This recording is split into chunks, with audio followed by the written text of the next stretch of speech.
ये बात 16 जनवरी 2026 की रात लगभग 9 बजे के आसपास का वक्त रहा होगा। इसी बीच में सचिन अपनी नई नवेली दुल्हन को फ़ोन करता है। फ़ोन करके कहता है कि मैं अपने दोस्तों के साथ पार्टी करूंगा और आज की रात नहीं आऊँगा। तुम मेरा इंतज़ार मत करना, खाना खाना और आराम से सो जाना। पत्नी ने जैसे ही ये बात सुनी, पत्नी कहती है कि वैसे भी मैं पूरे दिन की थकी हुई हूँ, इसलिए कोई दिक्कत नहीं, परेशानी नहीं है, तुम आराम से दोस्तों के साथ पार्टी वार्टी करना।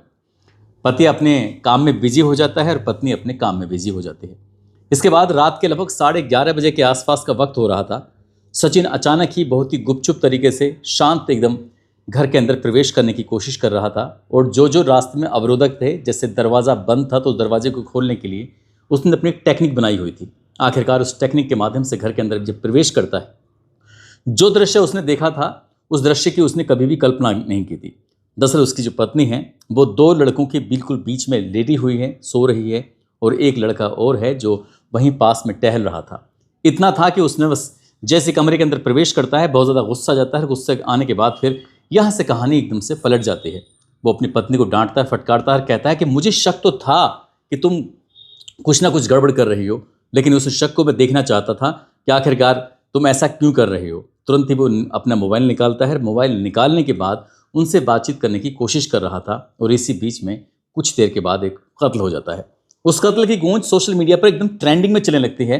हर कोई इस घटनाक्रम के बारे में जानने की कोशिश करने लगता है। अभी जिसकी शादी को महज 4 महीने ही हुए थे, आखिरकार उसके 3 और नए आशिक कैसे बन गए। ये क्या है पूरी कहानी और क्यों ये कहानी ट्रेंडिंग में चल रही है, इस कहानी के माध्यम से जानते हैं और समझते हैं। आदाब, नमस्कार, सत श्री अकाल। मैं उस्मान सैफी। आज की जो सच्ची घटना मैं आपको सुनाने जा रहा हूँ, ये सच्ची घटना शुरू होते है उत्तर प्रदेश के ज़िला फतेहपुर से। फतेहपुर का एक थाना लगता है गाजीपुर, और गाजीपुर थाना क्षेत्र का एक गांव लगता है मोहनपुर। मोहन नगर के रहने वाले राजकुमार चंदेल थाने जाते हैं। ये जुलाई 2025 की बात है और अपनी बेटी को साथ लेके जाते हैं। बेटी का नाम होता है श्वेता सिंह उर्फ रिया। वो बेटी भी जाती है और बेटी भी रो रही थी। थाने पहुंच जाते हैं। थाने पहुंचने के बाद सीधा उस लड़की के पिता थाने में जाकर एसएचओ से कहते हैं कि साहब, मेरे ही घर के ठीक सामने एक घर है और वो घर सचिन सिंह नाम के एक लड़के का है। वो लड़का मेरी बेटी को बहुत ज़्यादा परेशान करता है। हद तो तब हो गई जब उसने मेरी बेटी के साथ दुष्कर्म जैसी घटना को अंजाम दे दिया। जैसे ही पिता ने अपनी बेटी के सामने ये बात कही, एसएचओ ने कहा कि आप लिख कर दे दीजिए, हम इस मामले में कार्रवाई करते हैं। एसएचओ ने इस मामले में एक तहरीर ली, एफआईआर दर्ज की। एफआईआर दर्ज करने के बाद आखिरकार उस लड़के यानी कि सचिन सिंह की गिरफ्तारी के लिए दबिश देना शुरू कर दिया और पुलिस को कामयाबी मिल जाती है। पुलिस ने उसे गिरफ्तार किया और गिरफ्तार करने के बाद उसको जेल भेज दिया। वो जेल चला जाता है और करीब 2 महीने तक सलाखों के पीछे रहता है। उसके परिवार के लोगों ने जमानत के लिए जैसी कोर्ट में अर्जी दी तो कोर्ट ने उसकी जमानत को मंजूर कर लिया। आखिरकार वो जेल से छूटता है। जेल से छूटने के बाद अपने घर नहीं जाता, बल्कि लड़की के घर ही पहुंच जाता है। वो लड़की जिसने अभी 2 महीने पहले ही उस पर एक दुष्कर्म के मुकदमा दर्ज कराया था, और वहां जाने के बाद घर के सामने ही, सबके सामने ही वो जोर जोर से चीख चीख के कहने लगता है कि मैं तुमसे 4 साल से बेइंतहा प्यार करता हूं और तुम भी मुझसे बेइंतहा प्यार करती हो, फिर तुमने मुझे सलाखों के पीछे क्यों भिजवाया, और वैसे भी 2 महीने मैंने कैसे तुम्हारे बिना काटे हैं, तुम्हें शायद इस बात का अंदाज़ा भी नहीं होगा। श्वेता सिंह उर्फ रिया ने जैसे ये बात सुनी, उसने लड़के को अपने गले लगा लिया। गले लगाने के बाद माफ़ी मांगी। माफ़ी जब मांग रही थी तो माँ और परिवार के बाकी लोगों को बड़ा अजीब लग रहा था। सोचने पर मजबूर हो जाते हैं कि आखिरकार करें तो क्या करें। तभी उन दोनों ने फैसला लिया कि हम दोनों जिएंगे साथ, मरेंगे साथ, अब चाहे कुछ भी हो जाए, साथ नहीं छोड़ना है। हालांकि माँ ने, उसकी दादी ने उस लड़की को समझाने की तमाम कोशिशें की, लेकिन लड़की ने अपनी ज़िद पकड़ ली थी। अब चाहे कुछ भी हो जाए, मुझे यहाँ नहीं रहना है, मुझे सचिन सिंह के साथ ही रहना है। जब ऐसे ही वक्त आगे बढ़ रहा था, तब तो घर वालों ने किसी तरकीब से समझा दिया, बुझा दिया, क्योंकि अभी पहले ही 2 महीने पहले ही इस परिवार की काफ़ी बदनामी हुई है। पूरे गाँव में चर्चा का विषय बन जाता है। जब लड़का जेल जाता है तब इलाके में इस बात की चर्चा हो जाती है, तो परिवार वाले एकदम शांत हो जाते हैं। आखिरकार करें तो क्या करें। और इस लड़की को और इस लड़के को मौका मिलता है। सचिन सिंह अपनी प्रेमिका, जिसका नाम श्वेता सिंह उर्फ रिया होता है, मौका मिलता है और मौका मिलते ही गांव छोड़कर भाग जाते हैं। सबसे पहले जाकर ये एक शादी करते हैं। शादी को कोर्ट मैरिज हो जाती है। कोर्ट मैरिज करने के बाद ये अब घर नहीं पहुंचते, बल्कि यहाँ से सीधा गुजरात पहुंच जाते हैं।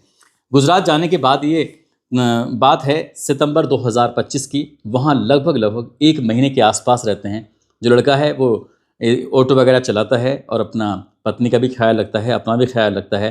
1 महीना गुजर जाता है। लड़के ने अपनी प्रेमिका से कहा, अपनी नई नवेली दुल्हन से कहा कि अगर कोई ऐतराज़ ना हो तो क्यों ना हम यहाँ से गुजरात से वापस अपने वतन चलें, अपने घर चलें। तो वो लड़की कहती है कि घर जाएंगे तो परेशानी होगी, एक काम करते हैं कहीं दूसरी जगह रह लेंगे। तभी इन्होंने अपना ठिकाना बनाया उत्तर प्रदेश के कानपुर में।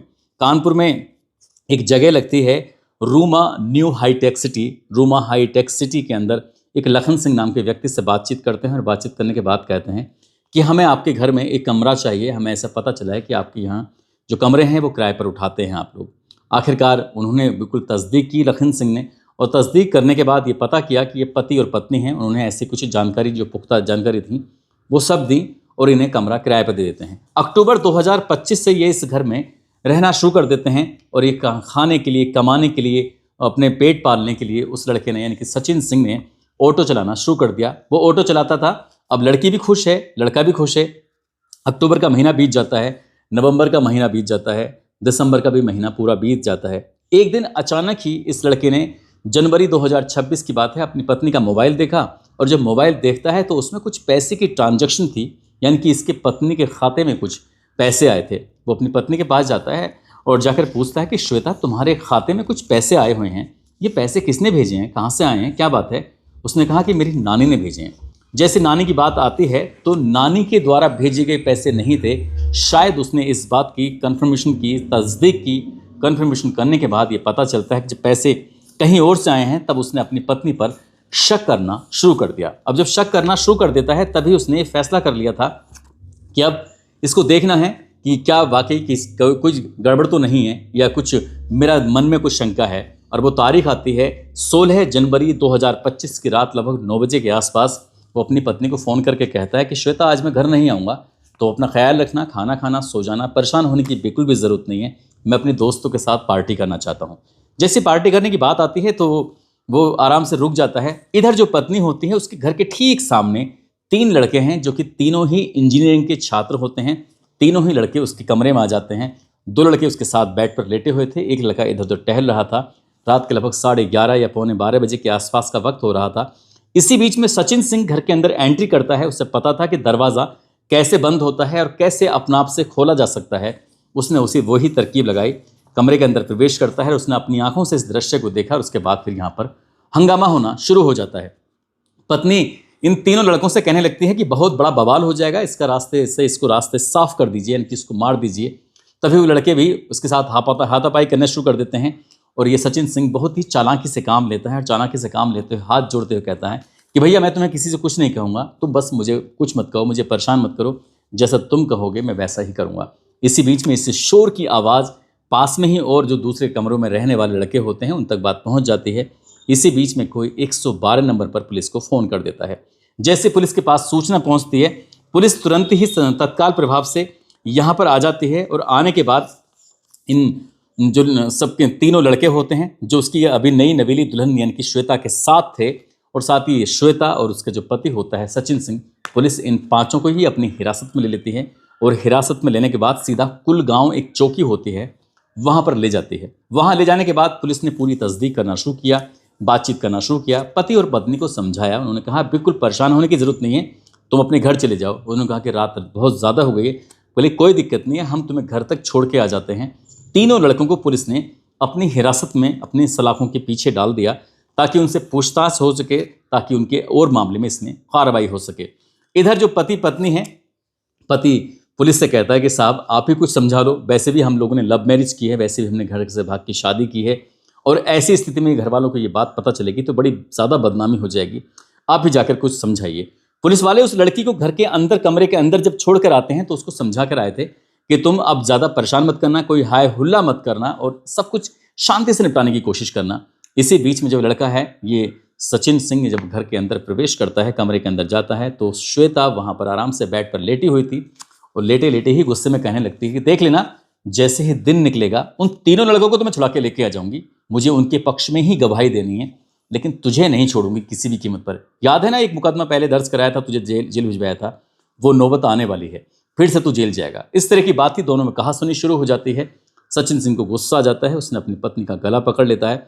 गला पकड़ने के बाद उसको तब तक दबाता है जब तक कि उसकी सांसें थम नहीं जाती। जैसे ही उसकी पत्नी की सांसें थम जाती हैं तब उसे होश आता है कि आखिरकार उसने कर क्या दिया।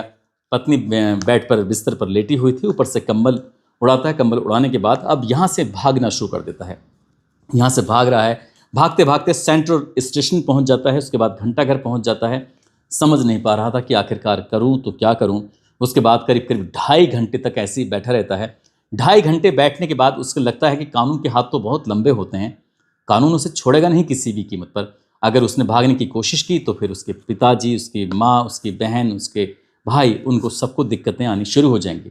सीधा वो कानपुर के महाराजपुर थाने में जाता है और महाराजपुर थाने में जाने के बाद अपने चेहरे को उसने ढका हुआ था एक मफलर से, और ढकने के बाद वो कहानी बताने लगता है। पुलिस वालों ने एक वीडियो बनाया, करीब 3.5 मिनट के आसपास का वीडियो होता है। जैसे जैसे वो बता रहा था वैसे वैसे कहानी वो एक मोबाइल में रिकॉर्ड हो जाती है और देखते ही देखते वो कहानी सोशल मीडिया पर बहुत तेज़ी के साथ वायरल होने लगती है। और जैसे ही इस लड़की के परिवार वालों को, यानी कि फतेहपुर ये बात पहुंच जाती है, फतेहपुर का जो थाना गाजीपुर होता है, गाजीपुर का गांव मोहन नगर होता है, वहां तक बात पहुंचती है। तो लड़की के पिता थाने पहुंच जाते हैं और थाने आने के बाद एक शिकायत दर्ज कराते हैं। कहते हैं कि साहब, जो ये लड़का है ना सचिन सिंह, इसने मेरी बेटी को 10 लाख रुपए अतिरिक्त दहेज की मांग के चलते मार दिया है और इस मामले में आप FIR दर्ज कर लीजिए।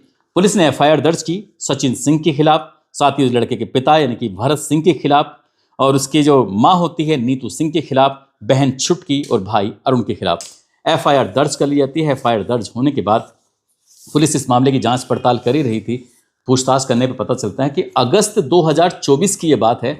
एक पूर्व प्रेमिका इस सचिन सिंह की हुआ करती थी। उसको ये शक था कि पूर्व प्रेमिका का पैथोलॉजी लैब पर काम करने वाला एक लड़का अमित कुमार जिसका नाम होता है, जो कि थाना हुसैनगंज का गांव तारापुर का निवासी होता है, उसके साथ उसका अफेयर है, अवैध संबंध है। इसी बात को लेकर उसने अपने दोस्तों से बातचीत की। एक दोस्त का नाम आदर्श सिंह कपिल होता है, जो कि गाजीपुर थाने का गांव समियाना का रहने वाला होता है। अभय कुमार रैदास, जो कि लालोली थाने का गांव बनरस्सी का रहने वाला होता है। इन दोनों दोस्तों से बातचीत करता है, बताता है कि जो अमित है ना, उसका मेरी गर्लफ्रेंड के साथ अवैध संबंध हो गया है, हमें इससे बदला लेना चाहिए। तीनों मिलते हैं और तीनों मिलने के बाद सचिन सिंह अपने दोस्तों के साथ मिलने के बाद उस अमित की पीट पीट कर हत्या कर देता है। और इस मामले में बताया जाता है कि एक गैर इरादतन हत्या का मुकदमा दर्ज हो जाता है। इन्हें फिर से जेल जाना पड़ता है और जेल में करीब करीब 4 महीने के आसपास रहते हैं। फिलहाल जैसे ये कहानी सोशल मीडिया पर बहुत तेजी के साथ वायरल हो जाती है, अखबारों में प्रकाशित होती है, तो हर कोई इस कहानी के बारे में जानने की कोशिश कर रहा था। पत्रकारों ने जब इस लड़की की दादी से बातचीत की कि आप क्या कहना चाहती हो पूरे मामले में, तो उन्होंने कहा कि मेरी बेटी यानी कि मेरी पोती बहुत ठीक ठाक थी, उसका किसी से अफेयर नहीं हो सकता, वो नई कहानी गढ़ रहा है। मेरी पोती का चाल चलन बिल्कुल ठीक था, बिल्कुल कोई दिक्कत परेशानी वाली बात नहीं थी। सचिन नंबर 1 का झूठा है, इसके खिलाफ बड़ी से बड़ी धाराओं में कार्रवाई होनी चाहिए, इसको सबक सिखाना चाहिए। फिलहाल पुलिस हर एक कड़ी को जोड़ रही है, हर एक मामले की जांच पड़ताल कर रही है कि कौन दोषी है कौन नहीं है, सचिन सिंह कितना सच बोल रहा है कितना झूठ बोल रहा है। हर पहलू की जांच करने के बाद इस मामले में चार्जशीट लगाई जाएगी, चार्जशीट अदालत पहुंचेगी और अदालत इस मामले में फिर सजा सुनाएगी। आखिरकार सचिन ने कितना बड़ा अपराध किया है वो अदालत ही तय करेगी। दोस्तों, इस पूरे घटनाक्रम को सुनाने का उद्देश्य किसी को परेशान करना नहीं है, किसी का दिल दुखाना नहीं है, बल्कि आपको जागरूक करना है, आपको सचेत करना है। आप जहां भी रहें अपना ख्याल रखें, सुरक्षित रहें। जय हिंद, जय भारत।